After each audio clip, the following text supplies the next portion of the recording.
Buenos días, buenas tardes, buenas noches, espero que estén de lo mejor. Seguimos compartiendo manantiales secretos del cielo para cada uno de vosotros. Quiero compartir ahora un maravilloso texto del autor Ogmandino. Yo creo que muchos de vosotros hemos leído, hemos escuchado. A muchos les gusta leer todo, a muchos les gusta escuchar.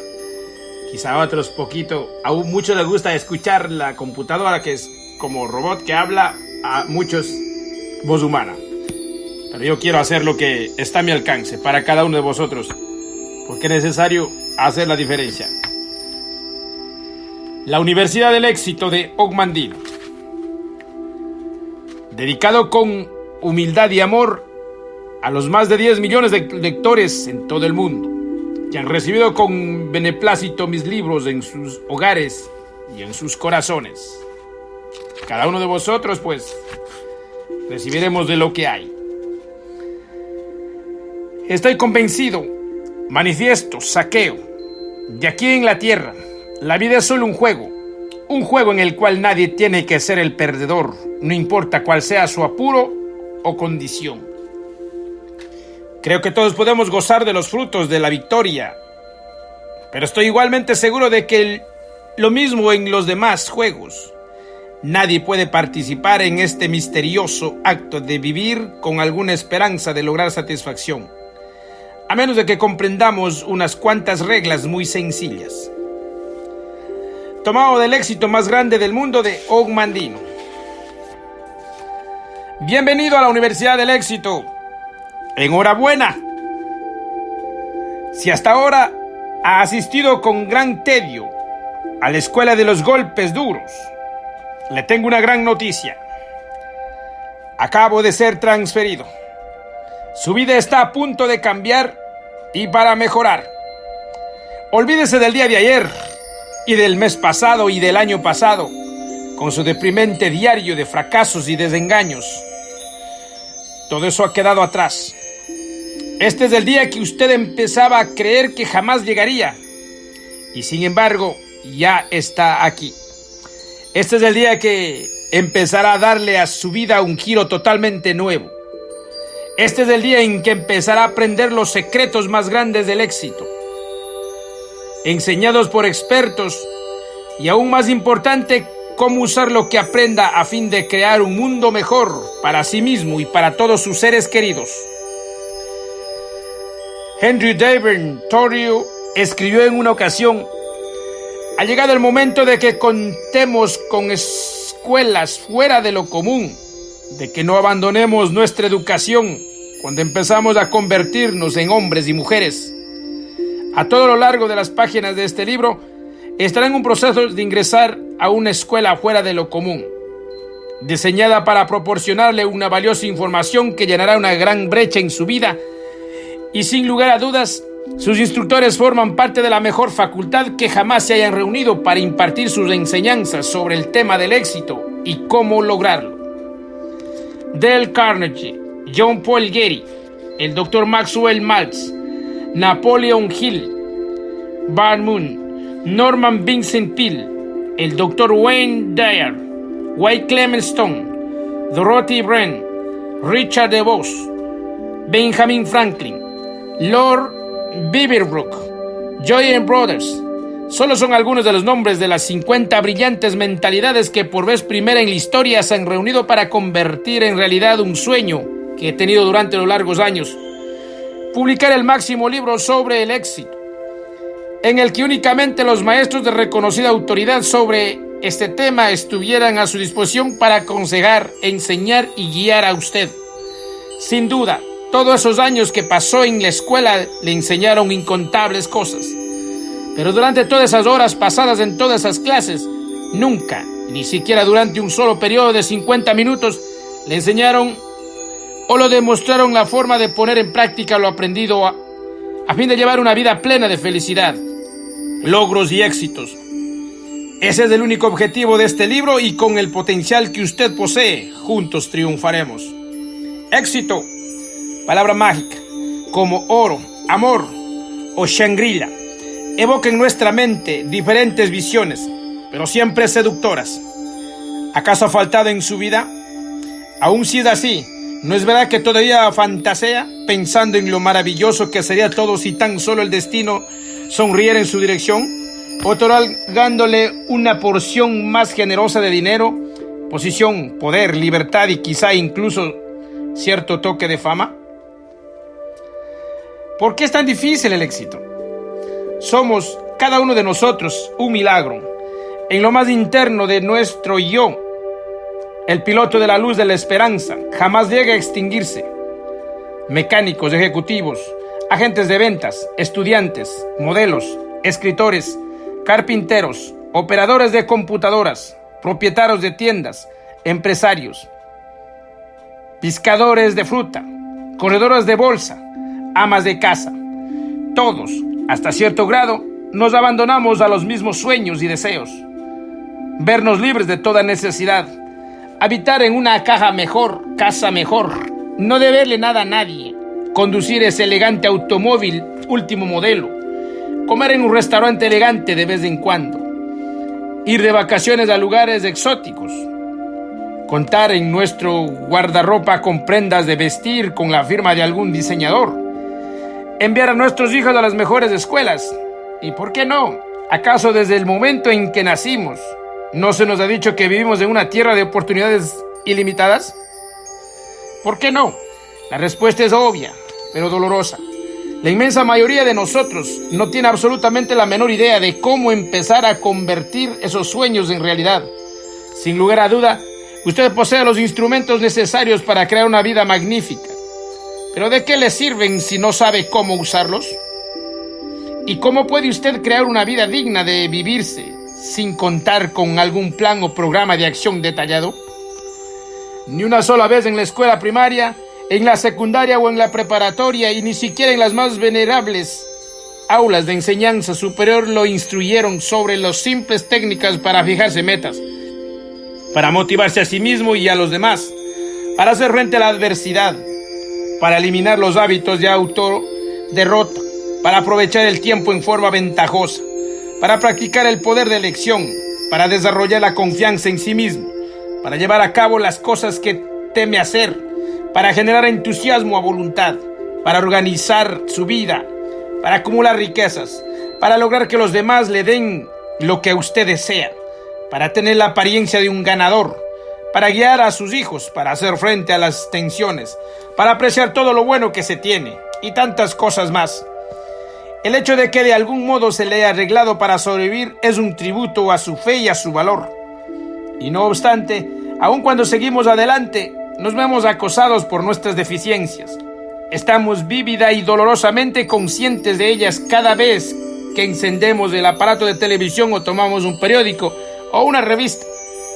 Valerosamente, tratamos de aparecer indiferentes a la opulencia y el éxito de tantos otros, pero nos vemos obligados a reconocer, aun cuando solo sea en nuestros más oscuros momentos de introspección, que Hendrik van Loon estuvo en lo cierto cuando escribió: en la historia, como en la vida, lo que cuenta es el éxito. Y bien, ¿acaso es ya demasiado tarde para tratar de llegar a ese círculo dorado o para ir en busca de las rosas? ¿Acaso tiene que refugiarse en su pequeño rincón empolvado de autocompasión, dejando simplemente que el mundo lo pase de lado? No, jamás. Su mayor activo. Hagamos un inventario. Posiblemente durante todos esos años formativos en la escuela, aprendió algo que pudiese ayudarlo a cambiar su vida para mejorar si fuese a empezar el día de hoy, sin importar su edad, su capacidad, sus antecedentes, su color de piel, sus condiciones financieras, su opinión de sí mismo. Solo una cosa, si se detiene a pensar en ello, y que solo una cosa sea todo lo que se necesita. Escuche con cuidado lo que explica Thomas Carlyle, el gran ensayista, historiador, biógrafo y filósofo inglés. Si nos detenemos a pensar en ello, todo lo que puede hacer por nosotros una universidad o la escuela de máxima enseñanza no es otra cosa que lo que empezó a hacer la escuela primaria: enseñarnos a leer. Aprendemos a leer en diversos lenguajes, en varias ciencias. Aprendemos el alfabeto y las letras en toda clase de libros. Pero el lugar en donde obtendremos el conocimiento aún un conocimiento teórico, es en los libros mismos. Todo depende de lo que leamos. Después de que toda clase de maestros han hecho lo mejor que han podido por nosotros, hoy día la verdadera universidad es una colección de libros. De acuerdo con las especificaciones de Carlyle, este libro que ahora sostiene entre las manos es una universidad del éxito, puesto que contiene una selecta recopilación de la sabiduría, técnicas y principios extraídos de los mejores libros del mundo sobre la literatura del éxito. Aquí descubrirá pepitas de oro puro, que solo esperan que usted estire la mano y las reclame como propias. Aquí recibirá las enseñanzas de hombres y mujeres cuyos mensajes han resistido las pruebas del tiempo y del sentido práctico, y cuyos principios dan resultado. Recuerde, por favor, que no tiene que aceptar ni tratar de poner en práctica todos los cientos de ideas y técnicas para el éxito que está a punto de aprender. Solamente una puede ser lo único que necesite para lograr maravillas en su vida y en su carrera. En este lugar de aprendizaje, todo lo que se le pide es la capacidad de leer, aunada a un deseo ferviente de hacer algo más de su vida, y ni siquiera debe preocuparle el que las llamas de ese deseo despidan muy poco calor al iniciar sus estudios. Su temperatura aumentará gradualmente a medida que empiece a comprender cuánto puede obtener todavía en los años por venir. ¿Cómo obtener lo máximo de este libro? Debe leerle principio a fin, sin saltarse ninguna lección. Después de grandes deliberaciones, quedan dispuestas en el orden que las presentamos, con objeto de ayudarlo a lograr una transición gradual de la persona que es hoy día a la persona en la cual puede convertirse. Debido a que está a punto de verse expuesto a un inmenso caudal de conocimientos, quizá le sería más fácil asimilarlos si lo hace poco a poco. Para lograr el máximo efecto, me atrevería a sugerir que solo lea una lección cada día, tratando de que dicha lectura tenga lugar lo más cerca posible de la hora de retirarse a dormir. Pueden suceder cosas maravillosas cuando pone a trabajar su mente subconsciente, y al despertar se sentirá sorprendido al ver todo el material que ha retenido. No se apresure. Lo guiaremos pacientemente a lo largo de 8 semestres, igual que una carrera universitaria normal, y además le ofrecemos de semestres adicionales de labor de postgrado, de tal manera que incluso llegue a ser capaz de hacer frente al éxito una vez que lo haya alcanzado. Si es usted mujer, quizá la perturbe la excesiva insistencia en el género masculino en algunas lecciones. No permita que eso le impida obtener todo lo bueno de cada una de ellas. En general, estos segmentos en particular se escribieron mucho tiempo antes de la afortunada emancipación que tuvo lugar durante la segunda mitad de este siglo. Simplemente tenga presente que la tendencia, si en modo alguno se anota, fue un inocente producto de otra época. El éxito, a Dios gracias, ya no está restringido a ningún género en particular. Una cosa más. De ser posible, evite caer en la trampa de leer este libro en la misma forma casual en que lo haría con la mayor parte de libros de ficción, o incluso lo que no lo son. Sus maestros son todos ellos individuos altamente motivados y dinámicos, y existe el constante peligro de que llegue a sentirse fascinado por sus personalidades, su forma de expresarse y su encanto, disfrutando de sus palabras como si fuesen un entrenamiento, y entonces se olvide de que el propósito primordial de su presencia aquí, asistiendo a estas conferencias, es adquirir con instrumentos necesarios para alcanzar el éxito. ¿Cómo puede evitarse ese peligro? Muy sencillo. Siempre que abra este libro, asegúrese de tener a la mano un lápiz o una pluma. Cuando lea una línea o un párrafo que tenga un significado especial para usted, subráyelo. Tan solo este sencillo acto triplicará su retentiva de ese pensamiento o principio y le facilitará, asimismo, volver a encontrarlo más adelante. Quizá desee dibujar un asterisco o un lado de determinadas sugerencias o de algunos métodos más pujantes que atraigan su preferencia, o un signo de admiración o de interrogación si no está de acuerdo con ellos. Después de todo, este es su libro del texto personal que lo llevará a un mañana más brillante. Todo depende de usted. A diferencia de la mayoría de las escuelas de enseñanza superior, esta universidad no celebrará ninguna ceremonia de graduación, no otorgará diploma alguno que signifique que ha sobrevivido al sistema, ni habrá exámenes finales, ni le otorgará ningún título. La única recompensa que recibirá por los esfuerzos realizados será la medida en que logre cambiar su vida para mejorar, en términos de paz, satisfacción y orgullo, así como en logros materiales. La historia abunda en relatos de individuos que iniciaron una nueva era en sus vidas, gracias a la lectura de un solo libro. Mi deseo es que algún día su nombre se sume a esta lista ya impresionante y gloriosa, pero todo depende de usted. Nadie más puede vivir su vida, nadie más puede alcanzar el éxito por usted. Ahora le corresponde a usted. Ogmandino, primer semestre. Lo que constituye la felicidad no es tanto lo mucho que poseemos, sino que tanto lo disfrutamos. Charles Spurgeon. Con objeto de planear sabiamente su futuro, es necesario que usted comprenda y aprecie su pasado. Joe Corder, lección 1. Cómo mirar hacia atrás al punto en donde ha estado.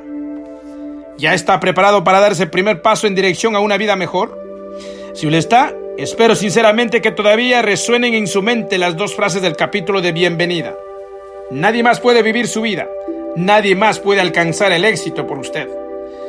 Como escribió Joe Condor en su maravilloso clásico Advice from a Failure, de donde hemos tomado esta lección inicial. Este no es un mundo fácil en el cual vivir. No es un mundo fácil en el cual actuar con decencia. No es un mundo fácil en el cual comprendemos ni agradarnos a nosotros mismos. Pero tenemos que vivir en él. Y al hacerlo, hay una persona con la que decididamente tendrá que convivir. Esa persona, por supuesto, es usted mismo. ¿Pero quién es usted? ¿Qué es? Qué triste que la mayoría de nosotros esté más enterada de cómo y por qué funciona nuestro automóvil y que no sepamos gran cosa acerca de nosotros mismos. Si alguien le preguntara, por ejemplo, a qué negocio se dedica, quizá respondería agente de ventas, operador de una computadora, modelo, corredor de bolsa, chofer de un camión, carpintero o cualquier otra cosa que sea vocación, pero estaría equivocado. El negocio al cual se dedica, el negocio al que todos nos dedicamos, es el negocio de vivir, y mientras más pronto sepa quién es y cómo llegó a convertirse en la persona que ahora es, más pronto será capaz de enfrentarse a los desafíos que tal vez han malogrado su éxito, por lo menos hasta ahora. De manera que apresurémonos a empezar. Lo llamaré X, ¿por qué?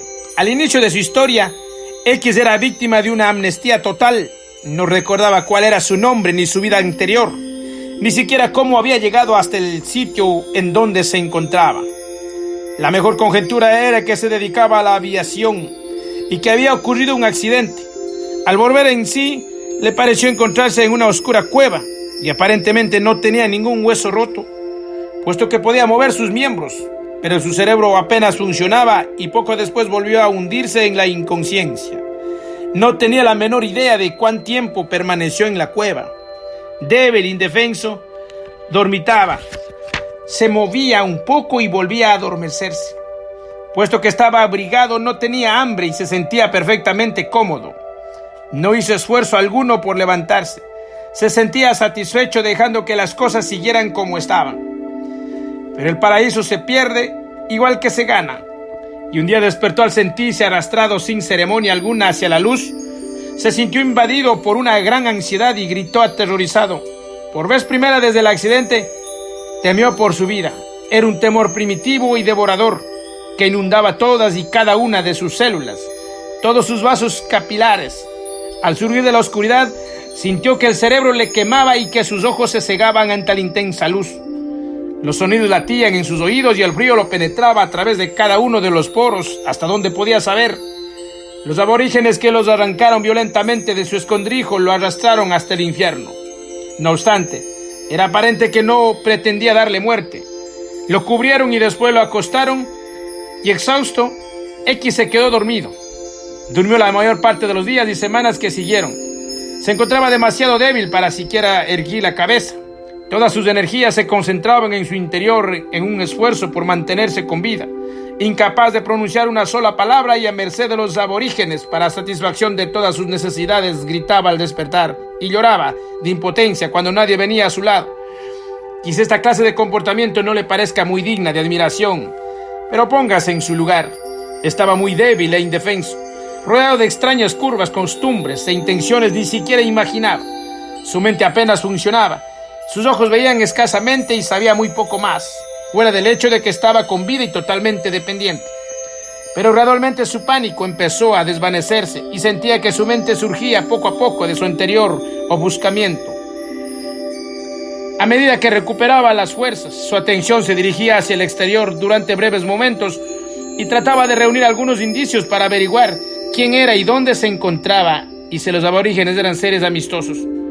Observó que aparentemente una de las nativas en particular estaba comisionada para cuidarlo y que por lo común era la mujer la que se presentaba cuando él necesitaba algo, aunque en ocasiones venía su ayudante, un hombre, puesto que la mujer se mostraba bastante afable cuando lo atendía e incluso parecía tenerle cierto afecto. Empezó a sentirse bastante tranquilizado en cuanto a su situación. Aún no desaparecía su anhelo por la serenidad y la simplicidad de la cueva, pero cada vez era menos intenso. El nuevo medio ambiente a su alrededor cada vez atraía más su atención y logró un gran triunfo que lo alentó a creer que tal vez aprendiera a salir adelante. Observó que la mujer le sonreía y él, a su vez, le devolvió la sonrisa. Esto pareció causarle un gran deleite y llamó a otros aborígenes para que vinieran a verlo. Complaciente le sonrió pensando que si eso era lo que querían de él, eso mismo haría. A medida que transcurría el tiempo, X iba adquiriendo cada vez más fuerzas, pero era un lento proceso y todavía hacía muy poca cosa. Además de dormir en sus momentos de vigilia, acostado de espalda y mirando hacia el techo, meditaba tratando de indagar en qué clase de lugar había ido a parar y con qué clase de personas se encontraría cuando al fin pudiera levantarse y andar por allí. Daba por sentado que la mujer que lo cuidaba era un ejemplo típico de los aborígenes, de manera que, basándose en su comportamiento, empezó a acumular cualquier indicio útil. Escuchaba su tono de voz en busca de alguna indicación que le señalara si la mujer estaba contenta o no. Prestaba una gran atención a la forma en que lo cuidaba, tratando de adivinar si debía prepararse para hacer frente a un pueblo hostil o pacífico.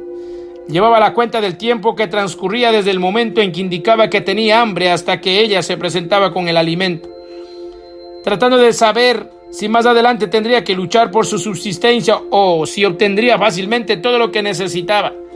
Escuchaba furtivamente las charlas a su alrededor, a pesar de que no podía comprender el lenguaje que hablaban, a fin de enterarse de si se encontraba en un sitio en donde las personas luchaban entre sí o sostenían una buena relación, disfrutando unos y otros de su mutua compañía.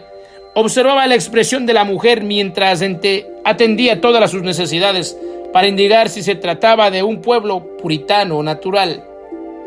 Sabía que su vida dependía de esas personas, lo aceptaran o no una vez que pudiera moverse libremente entre ellas, por lo que mostraba un intenso interés por conocer la opinión que la mujer pudiera tener de él.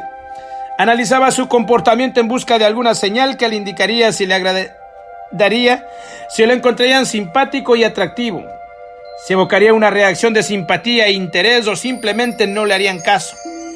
Tanto se preocupaba por todo esto que empezó a encontrar aceptable en su persona cualquier aspecto que ella encontraba aceptable y a experimentar aversión hacia cualquier cosa en su persona que no le agradara a él. Sin darse cuenta de ello, llegó a considerarla como un espejo que le reflejaba la clase de persona que él era.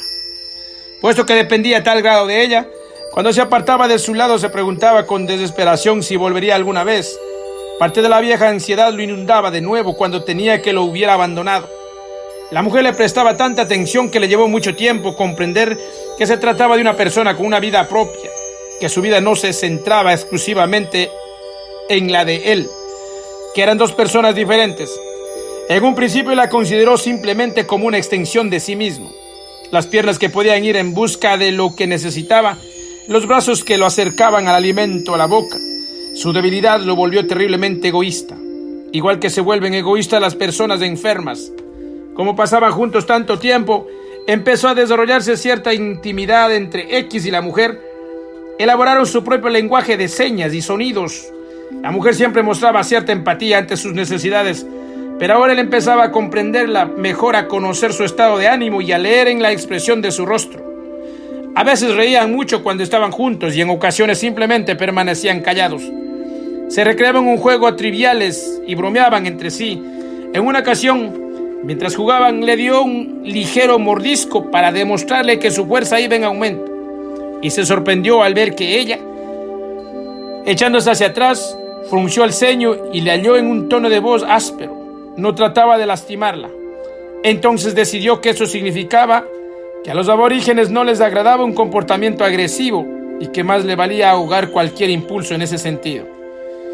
Con el hombre, por quien también empezaba a experimentar cierto agrado y quien confiaba a medida en que lo que veía con más frecuencia podía jugar en una forma más tosca, lo que le agradaba mucho, ya que esa actividad le ofrecía el ejercicio que necesitaba. De ambos, aprendió la forma en que se expresaba el amor en cada cultura y trató de imitarlos, pues comprendía que su comportamiento afectuoso significaba para él la diferencia entre la vida y la muerte. Si no era capaz de lograr que esas personas que lo conocían más íntimamente se preocuparan por él, entonces podría esperar muy poca buena voluntad de los demás habitantes, de manera que se mantenía alerta ante cualquier indicio y con todas sus fuerzas trataba de complacerlos. Ahora ya estaba muy claro que sobreviviría y que pasaría largo tiempo entre esas personas, así que X se dedicó a aprender su lenguaje. Su intento tuvo consecuencias tanto agradables como desagradables. La creciente facilidad para comunicarse era muy satisfactoria, pero experimentaba cierta sensación de pérdida al ver que la comunicación directa y sin palabras entre él y la mujer había desaparecido.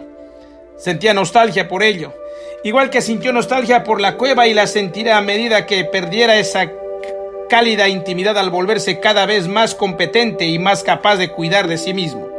Pero sabía que no siempre podría permanecer como un ser desválido y dependiente. La mujer también lo sabía y empezó a señalarle su responsabilidad de mantenerse aseado y pulcro. Por primera vez desde que se encontraba en compañía de la pareja, X descubrió que tenía en la mano las cartas del triunfo y que podía decidir si acataba sus órdenes o no. Experimentaba cierto placer poniendo a prueba esta área de su autonomía y siempre parecía que estaban a punto de iniciar una lucha de voluntades. Pero la mujer se esforzaba en conservar su buen humor y tranquilidad. Y X, que concedía un gran valor a su afecto y a su aprobación, decidió hacer todo lo posible para satisfacer sus deseos. No es de sorprender que a medida que X adquiría una personalidad, uno de sus primeros actos como persona fuese enamorarse de la mujer. Le pidió que se casara con él, pero ella le hizo ver que no solamente requeriría todavía un periodo prolongado de cuidados antes de valerse por sí mismo, sino que además ya estaba casada con el hombre. Consideró la primera objeción solo como un impedimento pasajero, igual que el paciente que decide contraer matrimonio con su enfermera. En cuanto a la segunda, resolvió que abordaría el problema con franqueza. Le informó al hombre que planeaba casarse con la mujer y que por consiguiente le agradecería mucho si ya no volvía a aparecerse por la casa. El hombre se rió de ella y siguió regresando cada noche, cabildando sobre el problema y preguntándose si se vería obligado a recurrir a la violencia para quitar al hombre de su camino. X consideró las posibilidades. Lo más inesperado fue comprender que el hombre, puesto que era mucho más vigoroso y quizá capaz de admitir sus intenciones, lo atacara primero, dejando a X impotente para ocupar su lugar. Esta amenaza de una castración, aun cuando solo existía en la mente de X, lo atemorizó y de tal manera que abandonó cualquier plan para ocupar el sitio del hombre. Y ciertamente se sintió tanto inclinado al extremo opuesto. Basándose en la teoría de que si no puedes derrotarlos, es mejor que te unas a ellos, se dedicó a la tarea de identificarse cada vez más con el hombre, tratando de asemejárselo. El episodio llegó a su fin cuando ambos se hicieron buenos amigos y admirados conjuntos de la mujer. En la época de ese contratiempo, X ya había permanecido al lado de ellos alrededor de 4 años, lo cual le hizo comprender que debía empezar a ensanchar sus horizontes. En consecuencia, comenzó a aventurarse, alejándose cada vez más del lado de la mujer. Por supuesto, inicialmente ni siquiera podía caminar, pero a medida que sus músculos adquirían mayor fortaleza, intentó dar breves pasos con ayuda de la mujer y ahora ya caminaba bastante bien sin su apoyo. Incursionaba queriendo conocer algo más de la aldea, pero a pesar de ello todavía permanecía suficientemente cerca como para llamarle su auxilio si lo era necesario. Se familiarizó con los aborígenes que habitaban las casas vecinas, observó sus costumbres, incrementó su vocabulario y adquirió nuevas habilidades. Hasta donde podía ver, estuvo en lo cierto al suponer que la mujer era un ejemplo típico de los demás pobladores, confirmando muchas de las conclusiones a las que llegó cuando únicamente podía confiar en ella para seguir adelante. Una de las más agradables fue lo que los demás también los encontraban atractivo y simpático, y eso lo hizo sentir una feliz confianza en sí mismo. Fácilmente trabó amistad con los aborígenes, a quienes les agradaba su sonrisa y su tenacidad. Aprobaban sus esfuerzos por aprender y por dominar al mundo en el que vivía. Cada éxito le daba ánimo para intentar otro más, y el hombre y la mujer le impartieron tan buenas enseñanzas que cuando fracasaba, aprendía de ese fracaso y seguía adelante. Para X era muy satisfactorio sentir cada vez más seguro de sí mismo después de su prolongado periodo de dependencia. Y puesto que tenía muy pocos problemas, fue una época de tranquilidad. Sus guardianes se sentían llenos de orgullo al ver que empezaban a adquirir experiencia y no trataban de frenarlo. Pero estaban a su lado cuando se excedía de sus fuerzas o de sus capacidades, y de esa manera disfrutaba de lo mejor de la independencia y la dependencia. La cultura no era tan sencilla como X esperaba. En un principio mostraba cierta tendencia a generalizar acerca de las personas y sus vidas, pero más adelante fue capaz de aceptar la complejidad de la contradicción. Dejó de buscar exclusivamente las respuestas y empezó a mostrar interés en las preguntas. Comprendió que era más útil llegar a deducciones que a conclusiones. Se convirtió en un ávido coleccionista de hechos. Y de esta manera transcurrió el tiempo, y X hizo grandes progresos. Si acaso alguna vez recordaba los primeros tiempos, solo eran las raras ocasiones en que algo amenazaba con salir mal y entonces volvía a sentirse inválido por la vieja ansiedad. Como aprendió tanto durante los 12 años pasados allí, X empezó a creer que ya había aprendido todo lo que tenía que aprender, y se sorprendió al descubrir que el hombre y la mujer, que en una época le parecían omniscientes, en realidad no sabían gran cosa después de todo. Estaba claro que habían madurado y los había sobrepasado, y por consiguiente ya no le eran útiles. Ahora encontraba una fuente de fortaleza y entusiasmo no en ellos, sino en los amigos. Sus amigos lo comprendían, entendían un estado de ánimo, sus intereses rápidamente cambiantes, sus preocupaciones, su impaciencia. Se sentía culpable al volverles la espalda al hombre y a la mujer que le salvaron la vida. Pero se decía a sí mismo que él nunca les pidió que lo trajeran a un mundo. Así como la época anterior fue muy tranquila, esta era bastante tormentosa. No fue sino hasta que terminó y X volvió la mirada hacia atrás cuando comprendió que así tenía que ser. Sus inquietudes internas que dieron origen a su rebeldía eran impulsos de su sabiduría que le indicaban que debía volverse hacia el exterior, que debía abandonar ese hogar, que tenía que independizarse de esa mujer y de ese hombre.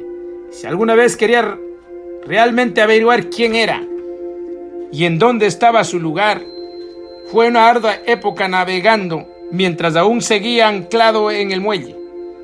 Resurgió su antigua gratitud hacia el hombre y la mujer comprendió que eran sabios y que cuando no eran sabios eran generosos. Comprendió que habían hecho lo mejor por él y que lo amaban. Comprendió que a su vez él también lo amaba y que el sentimiento no lo menguaba, sino que por el contrario lo enriquecía. Le ofrecieron asilo durante 20 años y ahora sabían que debían dejarlo partir. Su labor había llegado a su término. Ahora le correspondía a él encontrar a su propia gente. En toda su vida, X jamás hizo otra cosa más difícil que separarse de ellos. Hasta que no adquieras 5 ingredientes esenciales, el éxito jamás será un éxito. Lección número 2. ¿Cómo modelar su propia clase de éxito? Hoy día existen tantas diferentes definiciones del éxito como seres humanos, y hay quienes pretenden y ofrecen considerables pruebas que el mayor fracaso de nuestros tiempos es el éxito, ya que hemos llegado a equiparlos cada vez más con posesiones materiales. He sido rico y he sido pobre, y es mejor ser rico. Canturrea una después de otras todas las personalidades del mundillo de los espectáculos y todos sonreímos asintiendo con un movimiento de cabeza, reconociéndolo con envidia. ¿Pero es eso todo lo que nos ofrece el éxito? ¿Acaso Howard Hughes fue más feliz o se sintió más en paz consigo mismo cuando duplicó su primer $1.000.000? ¿O alguna estrella de cine con la caja fuerte repleta de aljabas y diamantes se siente más complacida con la vida después de deshacerse de su cuarto esposo para contraer matrimonio con el número 5? ¿Cómo define usted al éxito? Tal vez ha estado demasiado ocupado ganándose la vida para conceder algo más con un pensamiento pasajero. A pesar de ello, se asiste a esta universidad con objeto de mejorar su vida y sinceramente espero que así sea. Nunca es demasiado temprano para ofrecerle ciertas pautas sobre las cuales puede reflexionar y que quizá adopte para sí mismo. Si siguió mi consejo, ¿no es verdad? Y ha empezado a leer este libro teniendo a la mano una pluma o un lápiz.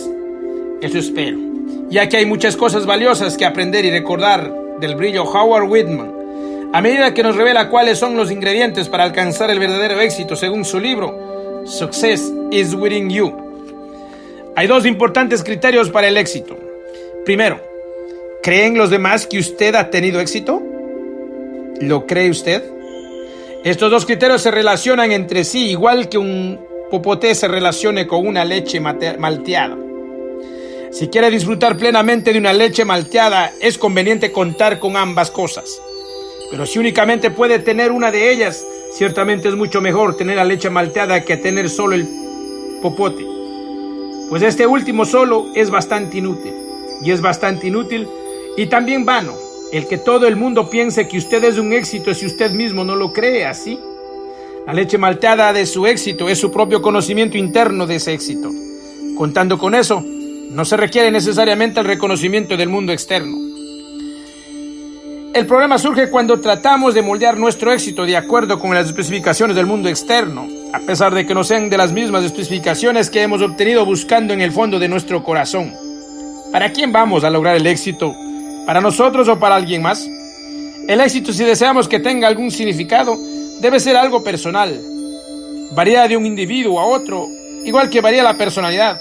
Es más, surge de las profundidades mismas en donde se origina la personalidad y a menudo se requiere un sondeo perspicaz para descubrir por nosotros mismos cuáles son nuestras propias ideas del éxito.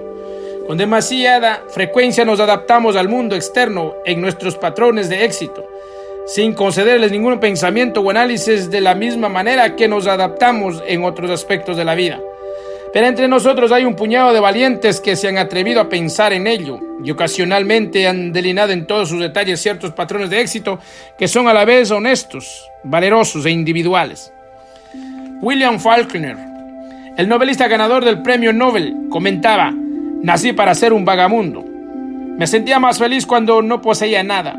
En aquel entonces tenía un impermeable con grandes bolsillos. Acostumbraba a llevar en ellos un par de calcetines, una edición condensada de Shakespeare y una botella de whisky. En esa época era feliz, no deseaba nada y no tenía ninguna responsabilidad. Uno podría rechazar esa definición del éxito, es decir, uno podría rechazarle para sí mismo, pero no para Faulkner. Es una declaración franca, típica del honesto nativo de Mississippi. En lo personal, me siento un poco cansado de ver el nombre de Albert Schweitzer cada vez que alguien trata de erigir la imagen de una deidad sobre la tierra. Y es muy interesante mencionar que incluso Schweitzer se cansó de ello en el año de 1955 con motivo del aniversario número 80 de su natalicio. Los admiradores de Schweitzer organizaron grandes celebraciones en todo el mundo. Se recabaron fondos más de $20,000 en Estados Unidos y mucho más en el resto del mundo, para enviarle regalos de cumpleaños al pequeño doctor de modales apacibles que reunió la fama mundial para recluirse en lo más oscuro de África, en donde podía auxiliar a los nativos.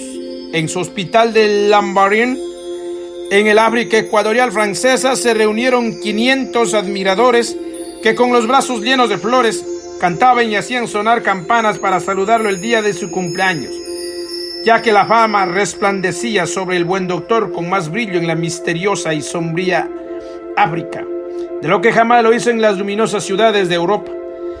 El comentario de Schweitzer ese día de su cumpleaños fue: como deploró todo ese alboroto, que fatigado estoy. Y aquí un hombre con su propia idea grandiosa del éxito. pero el mundo simplemente no le permite ejercerla.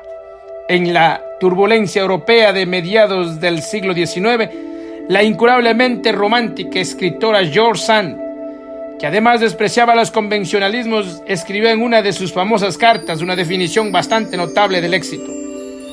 Uno es feliz como resultado de los propios esfuerzos, una vez que se conocen los ingredientes necesarios de la felicidad: gustos sencillos, cierto grado de valor, el autorrenunciamiento hasta cierto punto, el amor al trabajo y, por encima de todo, una conciencia limpia. La felicidad no es ningún sueño vago. De eso estoy ahora seguro. Mediante el empleo adecuado de la experiencia y el pensamiento, es posible lograr grandes cosas de uno mismo.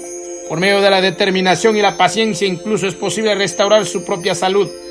Así que vivamos la vida tal como es y no seamos desagradecidos. Lo más prudente de entre nosotros llegamos al fin a la conclusión de que el éxito personal debe residir en el interior. Si queremos que exista, no puede componerse de signos o apariencias externos, sino únicamente de valores personales intangibles que emanan de una filosofía madura.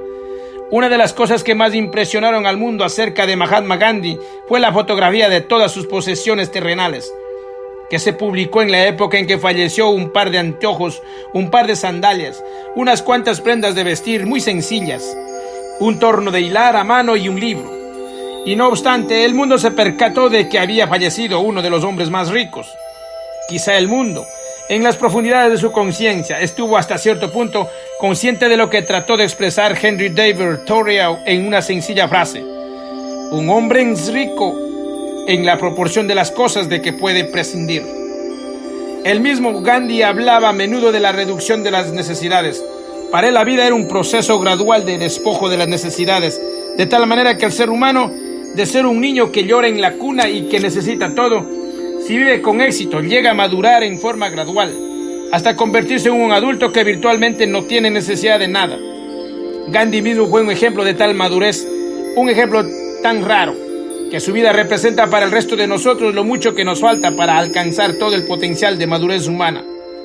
Esto no quiere decir que nuestra meta deba ser la pobreza, o que una negación ascética del progreso o las posesiones materiales nos convierte en un Mahatma, un alma gloriosa. Hay incontables almas grandiosas que siempre estuvieron rodeadas de posesiones materiales e incontables riquezas.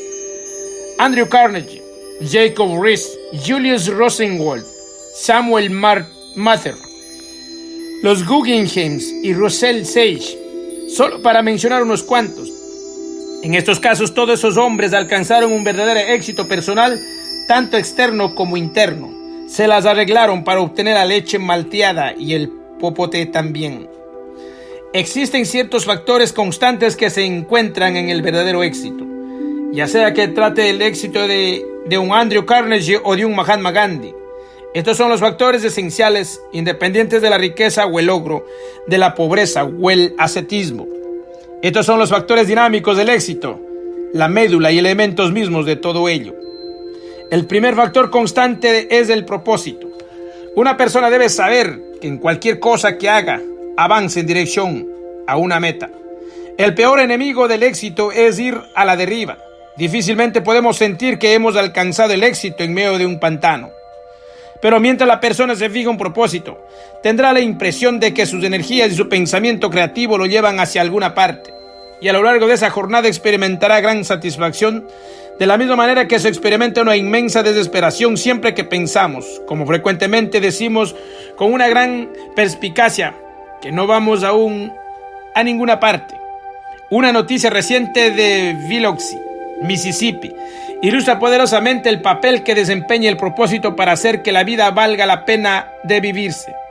Una joven bailarina de 24 años de edad saltó desde uno de los muelles de la pequeña y pintoresca ciudad en un intento de suicidio. Como lo expresó posteriormente, estaba cansada de vivir. Un hombre joven la vio saltar desde el muelle y caer al agua. Olvidándose de que no sabía nadar, se despojó del saco y saltó desde el muelle en pos de ella. En un ciego intento por salvarle la vida a uno de sus congéneres, empezó a agitarse en el agua y se encontraba en un serio peligro de morir ahogado cuando la joven bailarina, olvidando momentáneamente su propia desesperación, empezó a chapotear tratando de llegar hasta donde él se encontraba. Mientras el joven tragaba agua y jadeaba tratando de respirar, ella se apoderó de él, arrastrándole a salvo hasta la orilla. En vez de ponerle fin a su propia vida, le salvó la vida a otro ser humano. En ese momento decisivo, al ver que el joven luchaba por su vida, de pronto su propia vida adquirió algo de lo que antes carecía, un propósito. Y de esa manera, lo que se ahogó en las aguas allí abajo del muelle fue simplemente su desesperación y no su espíritu. En un dramático instante, conoció la diferencia que existe entre no tener nada que vivir y tener algo por qué vivir, y una vez que logró arrastrar al joven hasta un sitio seguro, fue conducida al hospital, en donde la trataron por exposición a los elementos y la dieron de alta con un nuevo interés en la vida. No todos tenemos encuentro tan severo con el propósito o con la falta de él, pero cada uno de nosotros ha vivido ciertos momentos en que la vida de pronto se convirtió en algo vibrante y animado porque íbamos a alguna parte, y como contraste, otras ocasiones sombrías en que la vida nos pareció como el caballo de madera al final del camino, que dice callejón sin salida. El éxito, para ser verdadero, debe tener un constante sentido de propósito. De otra manera, aun cuando podamos vegetar con éxito, no podremos vivir con éxito. En segundo lugar, el éxito debe poseer la naturaleza intrínseca de un promedio de bateo. No todo es de una sola pieza. Ni cada hora ni cada día nos ofrece un éxito uniforme. Más bien, en el éxito hay ciertas alzas, separadas por valles de fracasos. Recientemente conocí a un productor de televisión de reconocido éxito, responsable de la presentación de un programa cotidiano intensamente complejo y difícil. Observó: me volvería loco si tratara de juzgar las actuaciones de cada día contra un estándar absoluto de perfección. Todo lo que trato de lograr es un buen promedio de bateo. Sé muy bien en qué ocasiones haré una jugada abominable, pero siempre y cuando logre una primera o segunda base, quizá un jonrón ocasional, no me importan los inevitables errores y tiros fuera del campo. De manera que una vida de éxito también tiene días e incluso años de fracaso. Ciertamente tendrá sus momentos de absoluto derrumbamiento. Todo esto no son plagas que caen sobre una vida de esta naturaleza, sino simplemente los inevitables fracasos que son testimonio del hecho que el éxito no es tan fácil. Los psiquiatras nos hablan de tipos de individuos compulsivos, incapaces de soportar un momento de fracaso. En realidad, esas personas jamás saborean el verdadero éxito. En vez de ello, experimentan la lengua de el sabor constante de la mediocridad. Temen incluso el más ligero fracaso, no sea que derrumbe su temblorosa confianza en sí mismos. Si posee una confianza de mayor arraigo, una persona es capaz de absorber el fracaso ocasional. De hecho, si mantiene un estrecho contacto con la realidad, el individuo maduro sabe que el fracaso ocasional es algo inevitable y desperdicia menos energía inquietándose por ello. Una energía que le permitiera esforzarse a alcanzar el éxito que busca. Al madurar, tarde o temprano, cada uno de nosotros tiene que aprender que no todos los días son Navidad. De tal manera, al cortejar el éxito, también sepamos que no todos los esfuerzos se ven coronados por la gloria. Un tercer ingrediente constante del éxito es el precio del mismo. No hay ningún éxito gratuito. Uno de los aspectos más prodigiosos de estas vidas nuestras, un aspecto un tanto místico, es nuestra incapacidad constitucional para disfrutar de aquello que no hemos ganado. Los divanes de los psiquiatras han adquirido los profundos contornos de las mujeres de edad madura excesivamente mimadas, que han recibido casi todo lo que hayan pedido jamás, pero que se encuentran extrañamente incapacitadas para encontrar alguna alegría en la vida. Algún día, un psiquiatra debía explorar la personalidad humana en busca de una minúscula balanza que estoy seguro existe allí, y se la encuentra y la examina de cerca, creo que se dará cuenta de que una palabra alegría está escrita en el peso y la palabra esfuerzo en el contrapeso. Pareciera como si la alegría del éxito debiera equilibrarse con el esfuerzo para alcanzarlo, y ese es un pequeño aspecto místico de la naturaleza humana que existe en el interior de todos nosotros. Durante una reciente semana de graduaciones de la Universidad Oberlin, entre los títulos honoríficos que se concedieron, presté una atención especial a la mención que anexaron a un doctorado en Derecho concedido a Theodore A. Steinway, presidente de Steinway & Sons. Mencionaba que la familia Steinway había fabricado 342,000 pianos que usaron y de los que abusaron toda clase de pianistas. desde Liszt hasta Rubinstein, el segundo. Y también hacían la siguiente observación. En uno de sus grandes pianos de concierto, 243 cuerdas tensas ejercen una palanca equivalente a 144 kilos sobre un marco de hierro. Teodoro E. Steinway nos ofrece una prueba constante de que una gran tensión puede surgir una gran armonía. Quizá este es el yin y el yang de la existencia en el mundo occidental. El medio círculo del corchete de la alegría se adhiere contra el medio círculo del esfuerzo. De esta manera, la tensión y la armonía comparten su unidad dentro de ese arco global. Y justamente en la misma relación, el éxito y el precio que pagamos por él coexisten como un todo inseparable. Un cuarto ingrediente esencial, sin el cual éxito no es éxito, es la satisfacción. Desde luego, lo que para un hombre es alimento, para otro puede ser veneno. Y por consiguiente, para un hombre la satisfacción puede derivarse del hecho de amasar una gran fortuna, en tanto para otro surge de la creación de un poema. Pero, ciertamente ninguno de los dos pueden pretender en modo alguno que alcanzar el éxito si no encuentran satisfacción ni en la fortuna ni en el poema. El éxito es algo que debe disfrutarse. Puede ganarse con lágrimas, pero debe estar coronado con risas. De lo contrario, el esfuerzo quizá haya valido la pena alegría interna, que también se conoce con el nombre de satisfacción. Difícilmente puede haber éxito. Esto ha llegado a convertirse en una de las extrañas anomalías de nuestra época, que tanto luzcas todos los atavios externos del éxito sin sus esencias atavios internos. No sienten el éxito, en vez de un calor interno solo hay aridez. He trabajado, me he esclavizado y yo mismo me he dejado fuera del combate. ¿Y para qué? Es una frase que ha llegado a convertirse en estribillo. La satisfacción que proporciona el éxito no tiene que ser identificada por alguien o para nadie más, con tal que la persona misma sepa que está allí. Un maestro de escuela que trabaja por escaso salario y con el menguado respeto que inspiran hoy día a los maestros, quizá no sea considerado por la comunidad en general como alguien que haya alcanzado gran éxito. Pero si dentro de su propio corazón hay una sensación de placer, la convicción de que está desempeñando bien una labor que ama, entonces será suyo uno de los ingredientes esenciales del éxito. Ya sea que lo que sepa o alguien más, en gran parte este ingrediente depende de la propia actitud del individuo, más que de una evidencia patente. Por ejemplo, un carpintero podría sentirse un absoluto fracaso porque debe trabajar con ahínco en un oficio, con sus propias manos y recibiendo órdenes de un jefe, mientras que otros hombres se sientan en una oficina y les dictan a sus secretarias. Y no obstante, otro carpintero que desempeñe el mismo trabajo podría experimentar la satisfacción del maestro artesano por su habilidad al darle forma a la tabla y al hacer que encaje el ensamblaje. Conozco a un carpintero dentro de esta última categoría, un hombre que no necesita inclinarse ante nadie porque posee gran maestría en su oficio. Y a pesar de nuestras vidas de modernos artefactos y las fachadas de tubos de metal y de ladrillos de vidrio de nuestra existencia, tal maestría sigue siendo un rasgo de virtud. Un pastor o un párroco pueden experimentar esa satisfacción interna del éxito. Si en sus tranquilos recorridos llevan a un toque de Dios a sus semejantes, igual pueden ocurrirle a un fabricante, si tiene la convicción de que su producto es el mejor de su clase. Una fuente de orgullo para él, asimismo, y a un jugador profesional de béisbol, si ama ese deporte, y a una ama de casa, si sus tareas cotidianas tienen un propósito y creatividad y no los considera simplemente tediosas.